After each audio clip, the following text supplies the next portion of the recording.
Um resumo do mundo depois de nós. Esse filme que foi lançado agora recentemente pela Netflix. O filme começa com o casal principal no seu quarto, na casa, no local onde eles moram, em Nova York. E a Amanda, que é interpretada pela Julia Roberts, que é a personagem principal do filme, ela está de pé, arrumada, malas prontas, o marido, que é o Clay, está dormindo ainda. Aí ele acorda assustado, olha para ela e fala: "Nossa, você já está de pé? Você já está de pé? O que você está fazendo?" E aí ela olha pela janela, portanto passa a ideia de que eles moram num andar superior, que eles moram num andar lá em cima. Então, nesse momento, ela olha da sua janela, lá para baixo, e, ao olhar, ela está, ela está observando as pessoas e ela diz mais ou menos assim: "Eu vejo as pessoas e eu vejo que elas são muito motivadas, elas acordam todos os dias, elas vão para a luta, elas querem fazer o bem, elas querem construir coisas grandiosas, realizar sonhos. É tão bonito tudo isso." E ela chega a dizer: "Eu me sinto uma sortuda de fazer parte de tudo isso." Quando ela fala essa palavra e essa frase, esses pensamentos tão nobres e tão bonitos, ela vira o rosto e a câmera fecha no rosto dela. E ela diz assim: "Mas quer saber? Eu odeio as pessoas." E aí já entra toda a vinheta do filme, os créditos, direção, enfim, todos os nomes principais do filme, e o filme começa. Bom, a trama toda, naquele momento que ela está com mala pronta, o marido fica surpreso, ela diz para ele: "Eu aluguei uma casa na praia, e é uma casa muito chique." E ele fala: "Tá, mas quando? Hoje? E quando a gente vai?" "Agora." Ela falou: "Eu decidi agora para a gente não se arrepender e desistir." Ele: "Tá bom, acho que as crianças vão gostar, tal." E eles vão. Eles têm 2 filhos, um adolescente e uma pré-adolescente. E eles chegam na casa, de fato a casa é chiquérrima, e eles vão para esse lugar. E o filme ele tem todo um suspense, um clima, realmente quer passar para a gente todo esse contexto de apocalipse, de fim dos tempos. E aí está tudo indo bem, os adolescentes curtem a piscina,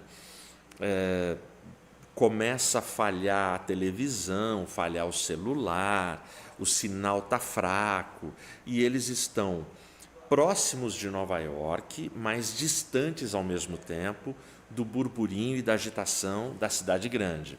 Estão num local isolado. À noite, quando eles estão ali batendo um papo, porque as crianças já foram dormir, a Amanda ouve bater na porta. E ela se assusta. Ela fala: "Como assim? Num lugar desse, a essa hora da noite, da madrugada, batendo na porta da casa?" E o clima fica tenso no filme. Se você se envolve com o filme, dá um medinho, sabe? Você fala: "Meu Deus, e agora?" Quando eles abrem, um pai e a sua filha, e eles se apresentam como os donos da casa. E é tudo muito confuso. Ela: "Como assim, dona?" Ele falou: "Você não é a Amanda?" Aí o marido dela fala: "Vocês se conhecem?" Ela fala: "Não." Aí ele diz: "É que a gente se conversou por e-mail, porque ela ligou num Airbnb e eles conversaram por e-mail." Ela: "Tá, mas o que vocês estão fazendo aqui a essa hora?" "Não, é que teve um blackout na cidade. Em Nova York teve um blackout, um apagão na cidade toda. E aí eles querem entrar." A Amanda, ela tem a personagem dela, ela é muito chata no filme. Então ela não quer que entre. Aí o marido: "Não, não, pode entrar." O marido é aquele boa praça que vai aceitando tudo. E aí eles entram e começa um diálogo todo complicado ali. E a história vai se desenrolando E a gente fica ali assistindo com dúvida: será que é dono mesmo? Será que não é? Que coisa estranha. E de fato, um blackout, um apagão aconteceu. À medida que o filme vai se desenrolando, acaba a internet, não tem internet, não tem televisão, não tem nada, não tem conexão com nada.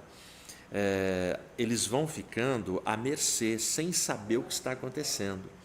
E as coisas vão ficando muito complicadas, muito complicadas.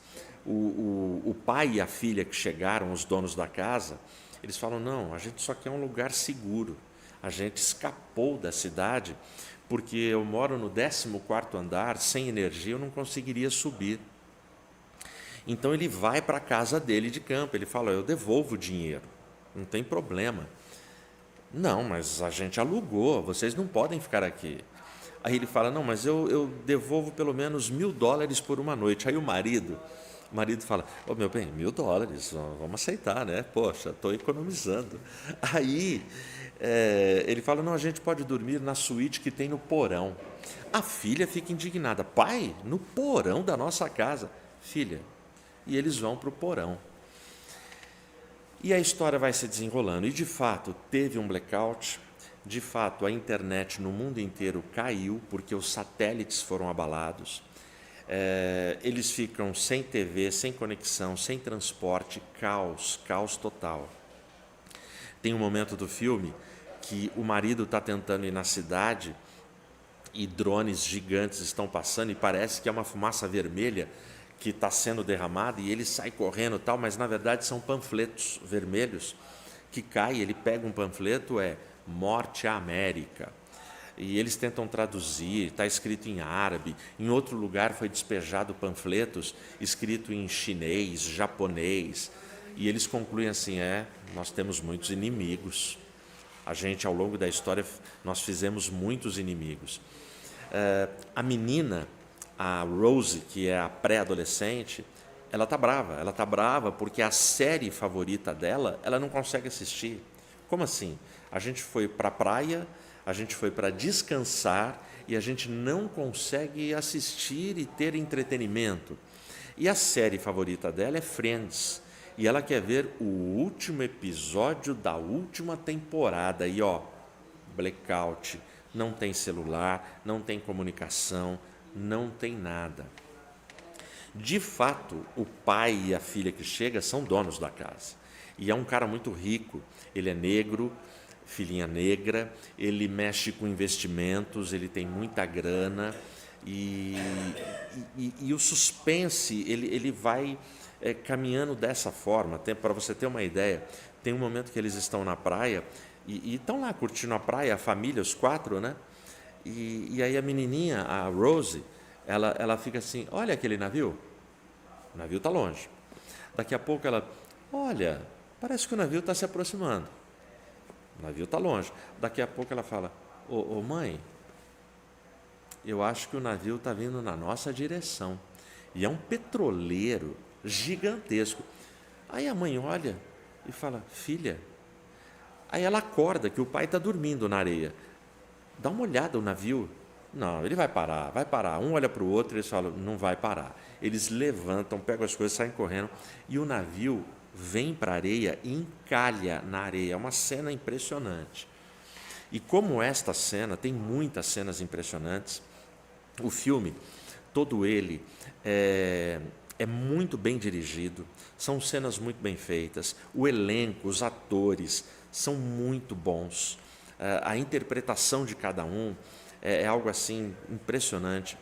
Não é terrorismo, não é filme de terror, realmente tem um suspense no ar e muitas dúvidas, a gente quer entender o que acontece. Eu sei que no final, depois de muita surpresa, de muita situação que acontece entre eles ali naquela região, naquele local onde eles foram, que é Long Island, a menina, a Rose, ela vai descobrir um bunker, porque o caos está lá fora, está em Nova York. Ela descobre um bunker, a gente está no final do filme, eu estou te contando o final do filme. Nesse bunker ela aperta o botão, abre tudo, e aí ela olha, tem uma estante do lado. A internet não voltou. Nessa estante tem um monte de DVDs. e ela vê que tem o DVD do Friends, da última temporada, tem o último episódio, ela coloca, dá play, ela olha para a televisão, dá um sorriso e o filme acaba. O filme acaba sem fim. É um final sem final. Então eu te dei um resumo do filme, para você entender sobre o que a gente vai falar, ok? E te aconselho. É um filme que vale a pena pela reflexão. São 2 horas e 20 de filme, muito bem executado, muito bem feito. Eu vou ler um texto aqui para você, que é um texto de Paulo aos Romanos, capítulo 8, do versículo 18 até o versículo 26, ou até o versículo 27. E diz assim o texto, em nome de Jesus. Porque eu considero que os sofrimentos deste tempo presente não são dignos de serem comparados com a glória que há de ser revelada em nós.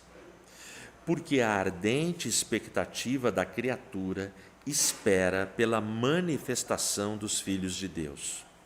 Porque a criatura ficou sujeita à vaidade, não voluntariamente, mas por causa do que a sujeitou, em esperança.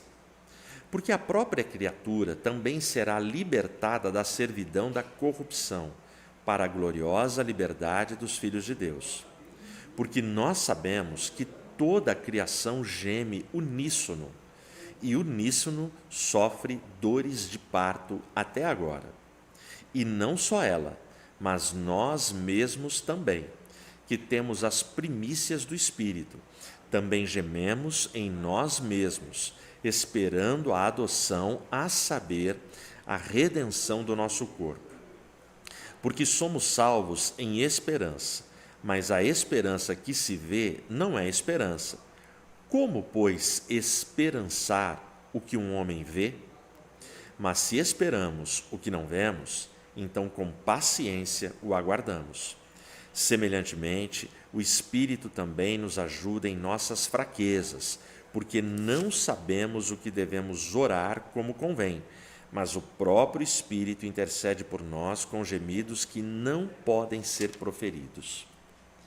E aquele que examina os corações sabe qual é a intenção do Espírito, porque ele faz intercessão pelos santos segundo a vontade de Deus. Amém? Fecha os olhos. Senhor, em nome de Jesus, abençoa, Pai, a reflexão dessa palavra e essa leitura. Fala conosco, nos ajuda, nos orienta e nos instrui. Em Teu nome, para a Tua glória e louvor eu oro. Amém. Esse texto de Paulo aos Romanos, ele fala de um tempo também apocalíptico. Embora não ser um texto com a característica apocalíptica, ele fala de um tempo que tem a ver com o nosso tempo. Ele começa dizendo no versículo 18, eu tenho para mim mesmo que os sofrimentos do tempo presente não são para serem comparados. E aí ele fala, nesse trecho que eu li, de 3 gemidos. Ele fala que a criação está gemendo, que nós gememos e que o Espírito Santo geme em nosso favor. Ou seja, ele fala de um tempo de dor. E ele usa a expressão que a criação ela está sofrendo dores de parto, ou seja, mulheres que estão me ouvindo, que são mães, que já tiveram filhos, já geraram, já tiveram o momento de parir um filho, sabe que dor é essa, sabe o que são esses momentos quando as contrações começam a pressionar e a se intensificar no corpo. São dores assim incomparáveis. Eu digo o que eu digo de tantos testemunhos que já ouvi de mulheres. Eu não sei que dor é essa, mas eu consigo imaginar. Então, neste trecho, Paulo fala exatamente sobre isso. E fala que essa criação que geme, os filhos que estão gemendo, não vão ficar desprotegidos, sem amparo, porque o Espírito que habita em nós intercede por nós com gemidos que nós não conseguimos proferir, É o texto, é o que está dizendo aqui. Diz que no meio do caos nós temos esperança, a gente aguarda. Bom, o mundo depois de nós. Como são as relações no mundo depois de nós, que é isso que o filme nos leva a refletir. É isso que o filme traz para a gente, e aí algumas lições que o filme deixa para a gente. A primeira delas, no filme todo, existe ali uma dependência tecnológica. E nós estamos vivendo uma sociedade dependente de forma tecnológica. No filme, a internet acaba no mundo inteiro. A internet acabando, você não tem celular, você não tem TV, você não tem conexões 1000 que são feitas diariamente e que nós, que estamos inseridos nesse mundo digital, a gente nem se dá conta. Mas existem coisas mais complexas. Sem a internet, os satélites desligados, sem comunicação global, afeta o transporte aéreo, marítimo e terrestre. E os três aparecem no filme. Do navio, do petroleiro, eu já te falei, mas tem uma outra cena que o dono da casa vai visitar um amigo dele que mora por ali também, só que a casa do cara já está totalmente destruída e as pessoas que estão lá já morreram todas. E ele está na praia e um avião vem vindo e ele sai correndo e o avião dá com o bico na areia. Por quê? Descontrole total na navegação aérea e marítima. Tem uma cena terrestre que é assustadora. Eles estão tentando fugir, ir para algum lugar naquelas estradinhas vazias. Quando eles chegam e olham, tem um engarrafamento de Tesla, um monte de Tesla, tudo igualzinho, branquinho, tudo um batendo atrás do outro. Aí eles dão meia volta e um monte de Tesla vem vindo e eles vão desviando. E não tem ninguém. É o carro inteligente, que é dirigido pela inteligência artificial, não tem motorista. Só que deu pau na internet, caiu a internet, descontrolou o planeta. A inteligência artificial, sem a internet, ela já não resolve. Então, esta sociedade dependente tecnologicamente, ela fica refém, ela fica absolutamente fragilizada e indefesa. Essa sociedade é a nossa sociedade. Outra característica do filme, o filme, ele foca nas pessoas e não nos eventos. É muito sutil essa diferença. Você que gosta de assistir esse gênero de filme, quando a gente fala, por exemplo, em Guerra dos Mundos, do Tom Cruise, e outros filmes apocalípticos, o foco é nos invasores, nos alienígenas, no plano que está sendo armado para conquistar o planeta Terra. Neste filme não, tem algo interessante. Todo o drama e o suspense que a gente fica e as dúvidas que são geradas, elas estão focadas nos personagens. Não existe invasores, alienígenas no filme. Não tem isso. O que tem são eventos que hoje, pela tecnologia que nós já temos no planeta, são coisas muito possíveis e perfeitamente realizáveis no nosso tempo. São coisas que, sim, podem acontecer. Elas estão aí. Por que isso é interessante? Porque denuncia também, o filme faz esse favor para a gente, a sociedade que nós estamos vivendo. Quando o filme foca nas pessoas, porque o que interessa é a garotinha que quer ver a série dela, a Amanda que não quer gente ali junto com ela. Quando tudo isso acontece, revela uma sociedade antropocêntrica, uma sociedade cujo centro é o homem, não é mais teocêntrica, não é Deus o centro. Ou seja, nós não estamos numa sociedade cristocêntrica, mais antropocêntrica. O homem está no centro do show, do palco. Então o filme ele mostra isso naquelas 2h20 de filme. A Amanda, que declarou no começo, eu odeio pessoas, sabe qual a profissão dela? Ela é publicitária. Então, ela deixa muito claro que ela produz desejos, vontades e manipula as pessoas para consumirem o que ela quer. Deixa eu colocar uma observação aqui. Não é todo publicitário que é assim, tá bom? Mas no caso da Amanda, é assim que ela é desse jeito. Então o filme foca nas pessoas. Outra lição do filme, as relações no mundo depois de nós são relações complexas e difíceis. E por que o tema é o mundo depois de nós? Porque o nosso mundo é um mundo que hoje ele já está sendo governado pela tecnologia. A GM, numa crise aqui no Brasil, a GM, ela ficou nos anos aí de pandemia sem conseguir vender carro, porque ela não tinha carro para vender. Por quê? Porque toda a tecnologia embarcada no carro, todos os dispositivos eletrônicos, todas as peças que são fabricadas fora, ela não tinha como montar o carro. Percebe? Então, as relações nesse tempo, elas ficam complexas. Então, o mundo depois de nós está mostrando o mundo quando a tecnologia nos deixou na mão.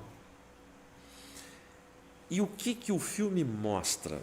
O filme toca em pautas sensíveis que estão hoje em todas as editorias, estão nos debates acadêmicos, nas igrejas, nas faculdades. Racismo, porque a Amanda, o Clay, o marido e os 2 filhos são brancos. O dono da casa que chega é um negro, com a sua filha negra.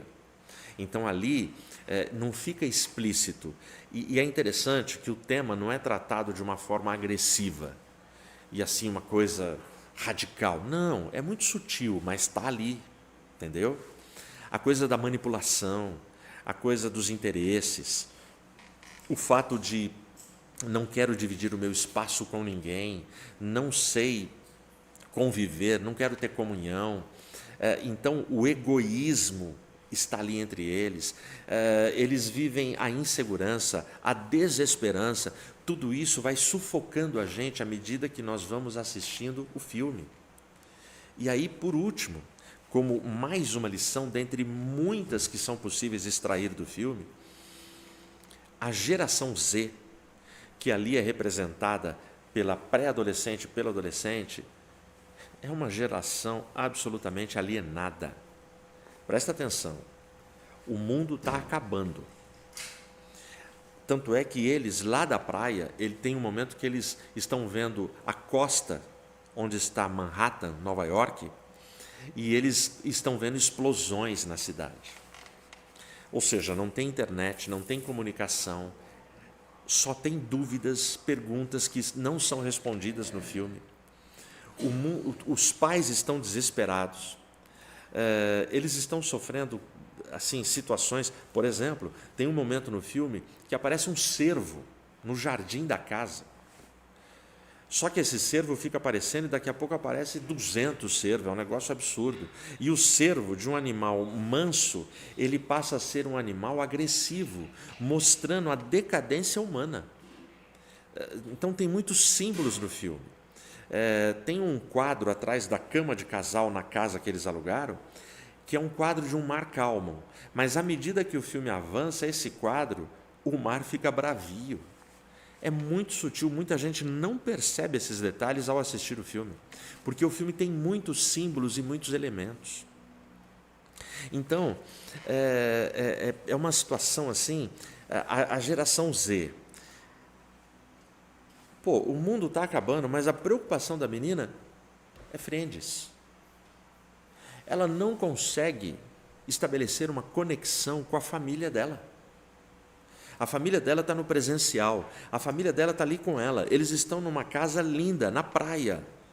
Tudo bem, o caos está acontecendo, mas a preocupação dela, a irritação dela é por causa da série que ela acompanha e que ela não está conseguindo assistir. E depois de 2h20 de filme, quando ela sozinha no meio daquela floresta, daquela costa, daquela ilha, sei lá, ela acha um bunker, ela não tem a reação de gritar: pai, mãe, vem todo mundo, achei um lugar seguro que tem comida, tem água, tem energia, tem tudo aqui para a gente, é um bunker. Ela acha uma TV, ela acha o DVD do Friends, e olha que ironia, o que salvou ela, salvou entre aspas, foi a mídia antiga, uma mídia que não depende de internet, foi um DVD, sabe? Aqueles DVDs que você tem aí na sua casa.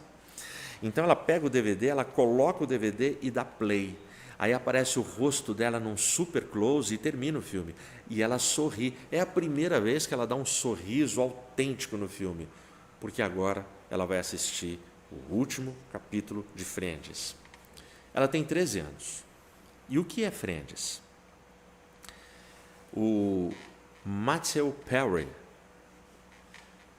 um ator que fazia um dos personagens de Friends, morreu agora, em outubro de 2023, dia 10 de outubro, se eu não me engano, com 54 anos. Friends teve 10 temporadas, e nessas 10 temporadas, 10 anos no ar, mais de 10 anos no ar, virou uma febre no mundo inteiro, em muitos países. E aí você vai ler a biografia do Matthew Perry. Na biografia ele fala, o que eu vou te falar agora não é julgamento, é o que ele fala. Os seus pais se separaram quando ele tinha 9 meses de idade. Com 5 anos de idade, colocaram ele num avião para ir visitar o pai. E ele foi com uma plaquinha pendurada, menor desacompanhado.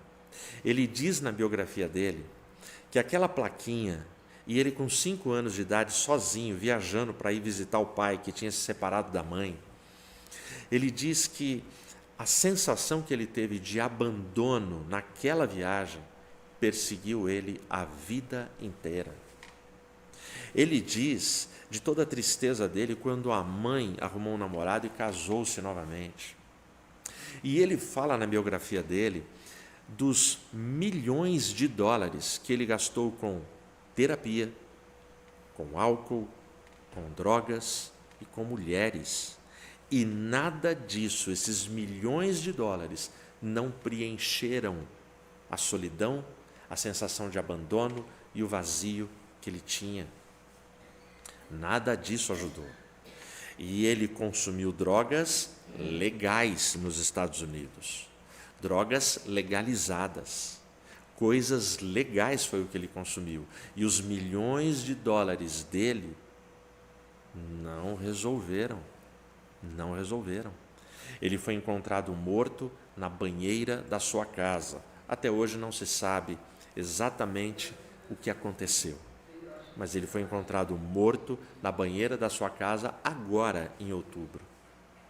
Sozinho, solitário, abandonado a vida inteira, e fazendo as pessoas darem risadas num sitcom, numa comédia, numa série que é famosa, reconhecida, premiada em todo o mundo.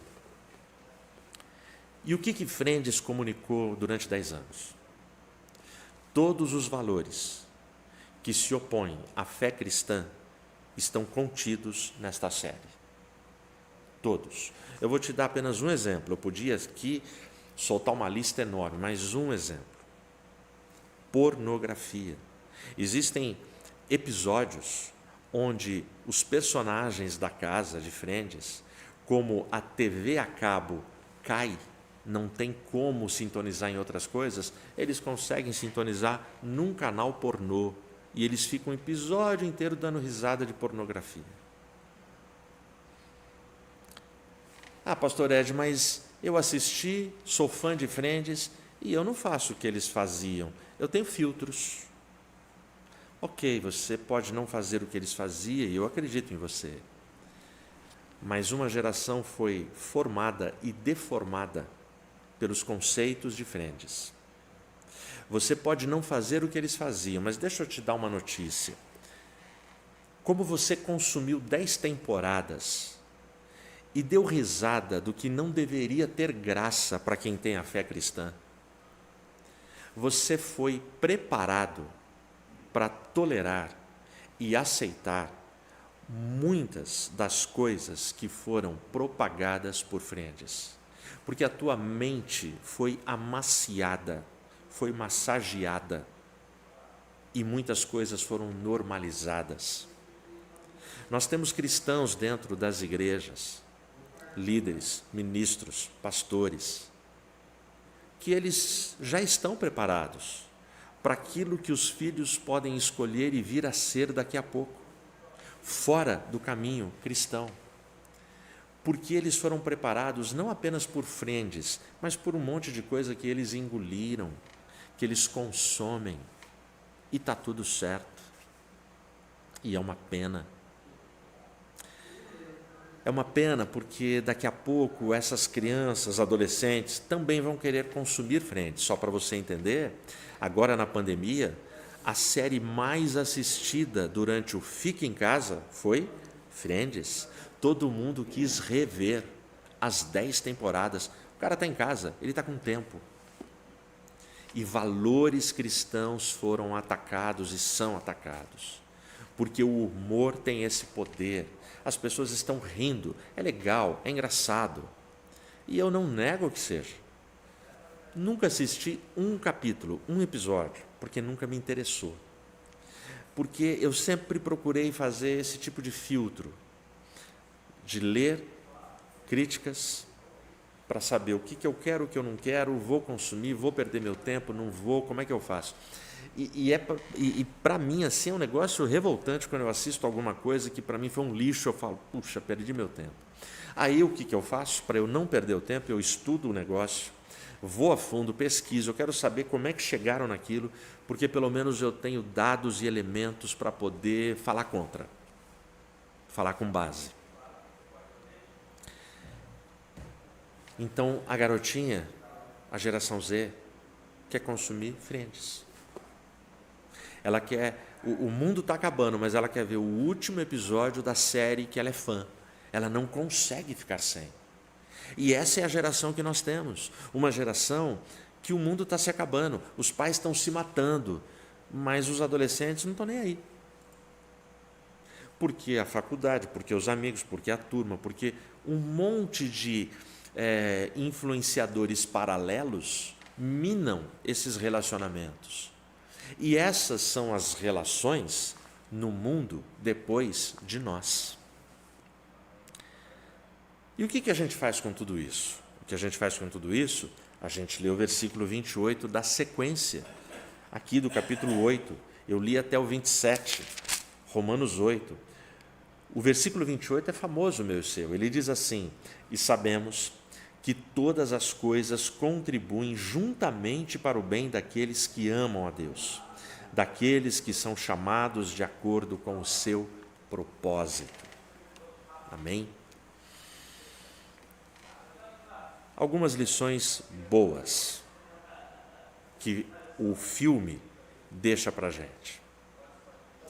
Primeira, nós precisamos uns dos outros desesperadamente. É muito legal porque isso acontece no filme. No começo a Amanda não quer papo, a outra família também quer que essa família saia da casa, mas à medida que o sofrimento, a tragédia, a ameaça vem chegando sem que eles entendam, coisas vão acontecendo que eles vão se aceitando. A cena da Amanda, que ela tem um conflito, ela chapa de frente o tempo todo com a filha do dono da casa.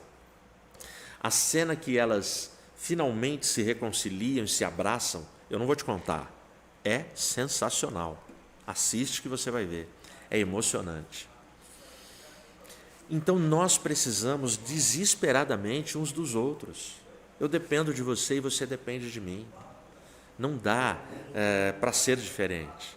A gente precisa disso. Segunda lição, que o filme passa. Existe o evangelho ali, se você quiser enxergar. A nossa família é o nosso bunker. Grava isso. Eu estou falando de Nova York, nação de primeiro mundo, nação poderosa. Todo o poder está ali, a grana está ali. O homem mais poderoso do planeta é o presidente dos Estados Unidos, ainda é. A gente não sabe até quando vai ter esse desenho geopolítico no mundo, mas ainda hoje é. Mas onde é que está a segurança daquelas duas famílias? Dentro da casa. É na casa.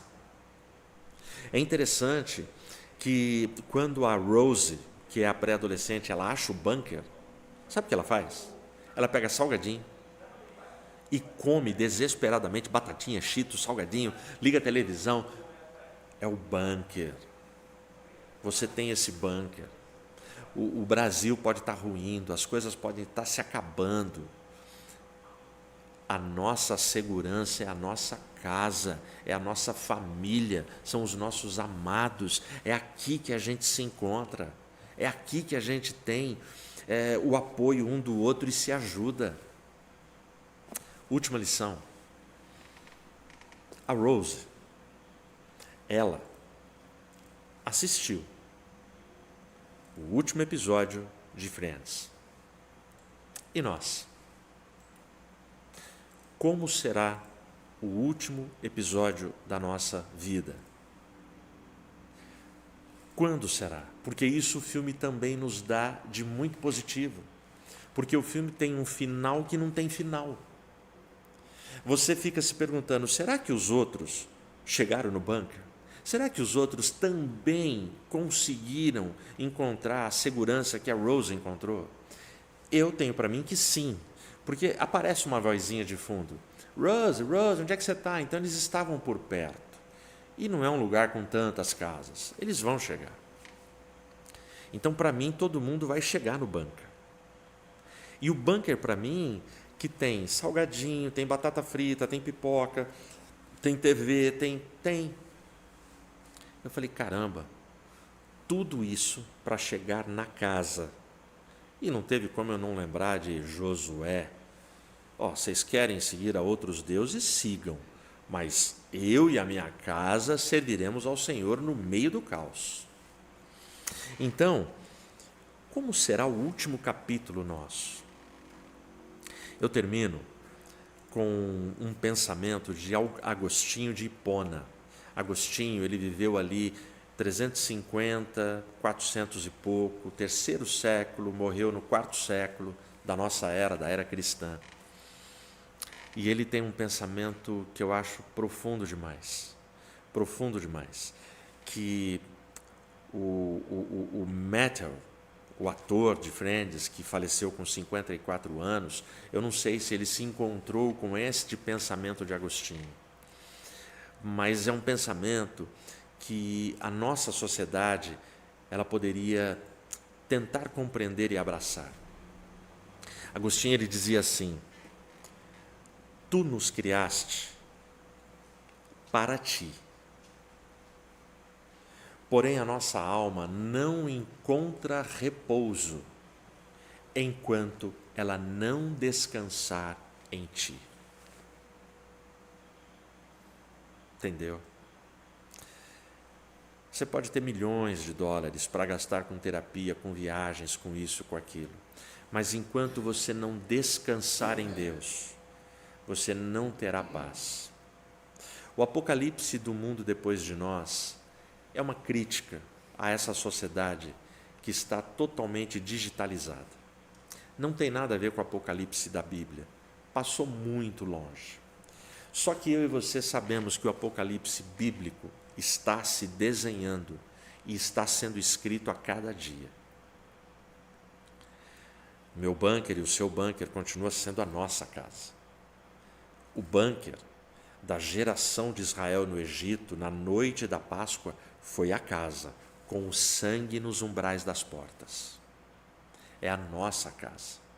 Então a nossa casa precisa ser o nosso bunker, aguardando o Senhor Jesus. Por quê? porque somente com o Senhor Jesus que a gente vai voltar a viver no mundo antes de nós. O mundo depois de nós é caótico. É esse mundo que essa sociedade oferece. O mundo antes de nós é o Éden. Porque o mundo depois de nós é o mundo com o pecado que cometemos e depois do pecado. O mundo antes de nós não tinha pecado. É o mundo da pureza, é o mundo do riso, é o mundo da paz, da esperança. E Cristo vem vindo, Ele está voltando para levar-nos para aquele mundo antes de nós, um mundo restaurado, uma nova Jerusalém, uma nova terra, um novo lar. Que Deus te abençoe, que Deus te guarde, que Deus te fortaleça a cada dia. Amém.